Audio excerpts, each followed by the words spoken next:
It's a brief question, but I think it's about softening resistance, and I don't know how to get there from here. How do I trust that it's safe to allow myself to have what I want? Try it. I have tried it, and what I've noticed is in certain areas I'll try it and there isn't much resistance, but then there are other things that, for whatever reason, there is a great deal of resistance, and I'll focus on things, the energy will get ramped up and the desire will get stronger, and then I'll notice that the resistance is still there, so I'll try to focus on other things. But ultimately, it's about trusting that it's almost like I feel brainwashed. I don't know if...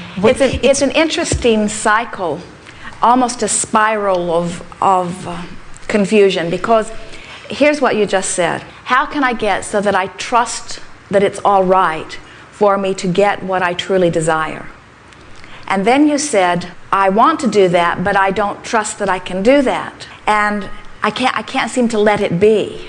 And so what you're actually saying is, this thing that I keep doing is the excuse that I'm using to keep from letting myself have what I'm wanting. In other words, it's almost like you've practiced the thought of not trusting yourself so much that it just comes natural to not trust yourself. And so you're actually saying, I can tell it's my not trusting that's not letting it happen, but I still can't let go of the not trusting enough to let it happen. And we say, oh, we think you're just making too much of this trust issue, just like we think people make too much of worthiness issues. We think you are psychoanalyzing it too much, and we think if you would just fixate on things that make you feel good, good things would flow.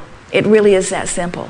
You don't have to figure out what's going wrong or why something isn't happening. All you have to do is find thoughts that feel good, and then you're automatically letting whatever it is that you're wanting flow in. But where the question is coming from is, life is going really well.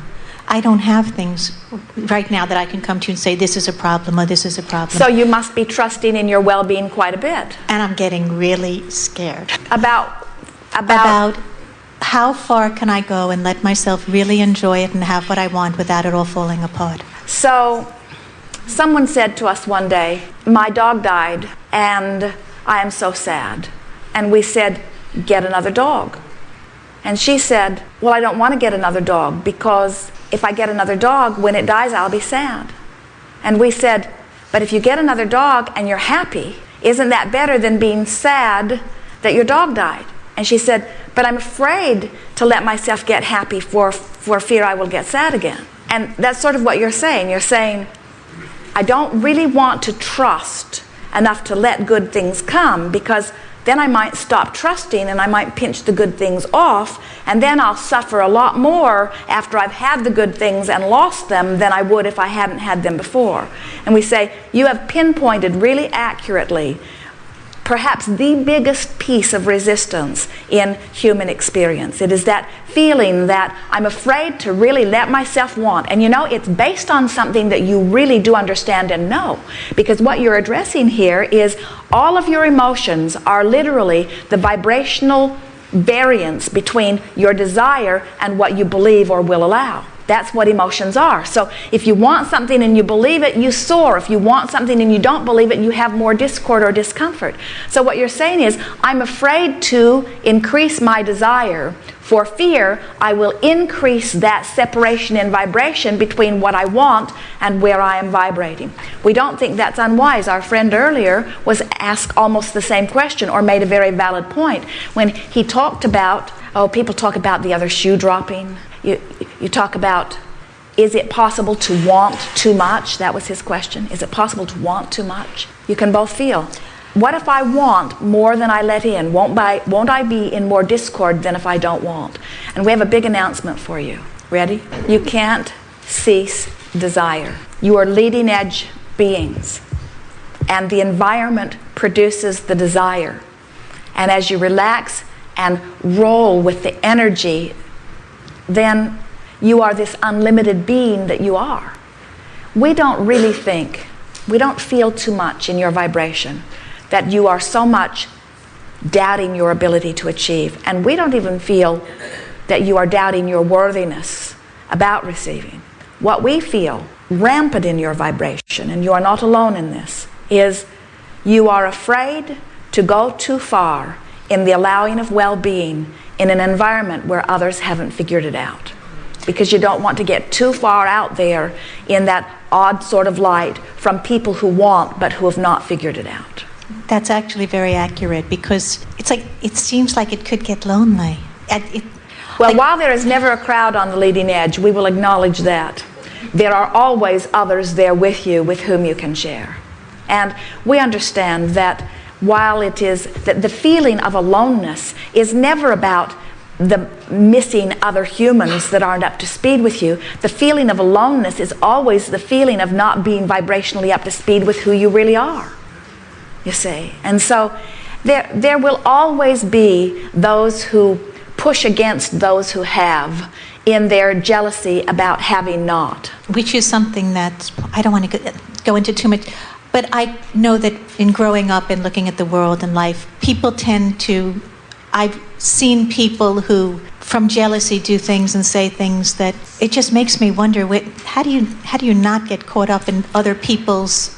Well, you understand where they're at. In other words, if you were to walk down the street and find someone lying in the street bleeding from a recent wound, you would do what you could to help them. We know you would. But when you find someone flailing about in their jealousy or in their anger or hatred, you usually don't want to help them, even though they are in much more need of help than the one that is lying there in the gutter bleeding. In other words, they are starving from loss of their connection.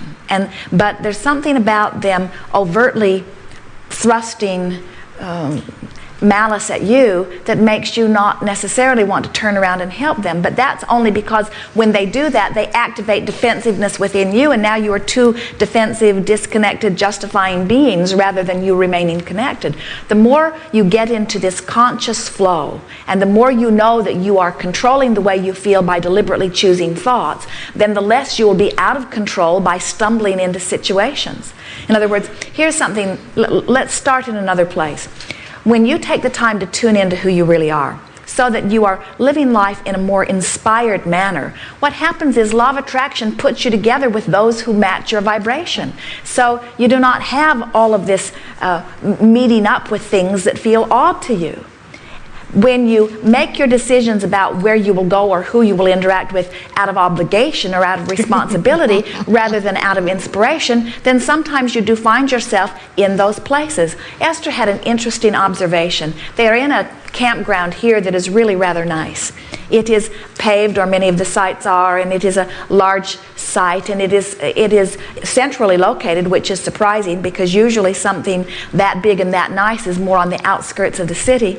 And so Esther was enjoying sort of settling in, and she was enjoying the variety of people that she was seeing in the campground. And she mentioned to Jerry that these campgrounds where they are putting their monster bus as they move from city to city is an interesting lifestyle because it mixes people at the top of the economic pile with those at the bottom of the economic pile, in that there are people who are living in tents full-time, there are people that are living in their cars, in some cases rather small, and there are people in monster buses like Jerry and Esther that have all of the conveniences of home and more in their luxury coaches. And Esther said it's an interesting thing how here we all are together and how normal and natural it feels. She said maybe this business of those who have and those who have not is not the issue that we've all been making it to be. Maybe we have another common denominator, which is we're looking for freedom, and that feeling of freedom is the dominant vibration that is within us. Or maybe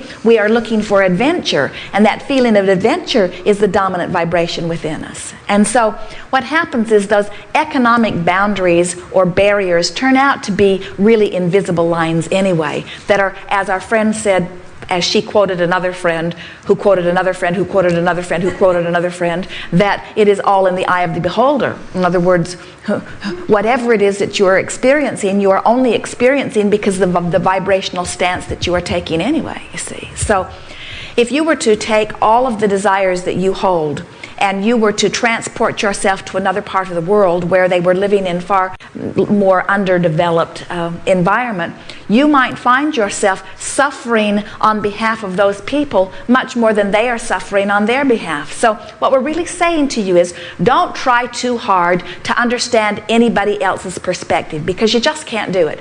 You can't understand really what they want. You can't understand where they are vibrationally in relationship to what they want. It just is really a waste of time to try to figure out why anybody else is living what they're living. As a teacher, your greatest value is in figuring out how you want to live, figuring out how to mold your vibration into what feels good to you so that you can live it, and then teach through the clarity of your example. And don't try to tell even one person how you're living unless they ask you something about how you're living. Don't measure your standard of life against their standard of life and then assume that they need to know something that you know, because first of all, you don't even know if they want what you want. The assumption usually is that they do, but most people, along with the dollars that you attract and the adventure that you attract all kinds of effort that has to be offered and all kinds of feelings of responsibility. In other words, there is a lot that is involved in your world that works that they have decided, many of them a long time ago, that they do not want. And so what is uncomfortable for many of you is to have someone view your life and just pick from it the pieces of it that they think they would like, and then condemn you for having the pieces that they want that they don't have when they don't understand the whole picture. And then you get back into that justifying mode where you want to say, well, I'm working hard, or I've been at this a long time, or this wasn't the first day that I started deliberate creating, or then there was all of, and then what happens is you begin to diminish your own vibrational clarity and purity by trying to satisfy something that you don't even understand in them in order to justify where you are. And it just becomes a big muddle. What we would really like to say to you, lovingly and directly and emphatically and from our perspective of God knowing, mind your own business. Mind your own business so much that you don't even care what they think about your business. Great book. That's the point I'd like to get to, is to not care what they think. What you think of me is none of my business. Very good title for that book. What it has been done, and it was very well done. What you think of me is none of my business. Because if I let what you think of me upset me, because I can't possibly really understand your vantage point from which you approach me. So as I try to understand your vantage point of how you see me, then all I do is muddle my vantage point of how I see me, and now I'm not a vibrational match to my own desire, and it's your fault. We don't really feel that you are afraid of any of that. We really do not feel that you feel any risk. We think that you just sometimes, it's hard not to observe others who are observing. But when you practice it more and more, you get rather single-minded about it. When we first met Jerry, he was talking a lot about wanting to make the world a better place, and he was bothered by people who seemed overtly not to be making any effort to make the world a better place. It bothered him very much that there were those that seemed to be trying to make the world a not better place deliberately. And one of the things that came up on a rather regular basis from him was, I wasn't really thinking that thought until I met them. So how was it that they came into my experience? It seemed like this didn't happen to me until they'd already walked into my experience. And we explained to him that everyone that comes into his experience comes in response to a vibration that he is offering. And so when you begin to view the world through your selfish perspective rather than through that perspective of trying to understand what everyone else thinks, your vibration clarifies, and then the universe only brings to you those that are a vibrational match to who you are and who you really want to be. And that word, your selfish perspective, has a lot of connotations attached to it, many that are considered negative. Well, the thing, people who are talking about selfishness being inappropriate are the most selfish of them all. Because what they're saying is, you shouldn't be so selfish as to satisfy your intent, you should satisfy my intent. And what we mean by selfish, let us give you the basis of selfishness, because we're wanting to do a sales job here because we want you to embrace the idea of it. First of all, you cannot perceive other than through the eyes of self. So everything that you view is through your vantage point. So you have a self perspective every single time. And it is an individual perspective. It is a self-ish perspective. It is. There's no way of getting around that. But even beyond that, If you are not selfish enough to want to feel good, then you are not controlled enough in your thought to be a vibrational match to your source. And if you are not a vibrational match to your source, then you don't have anything to give anyone anyway.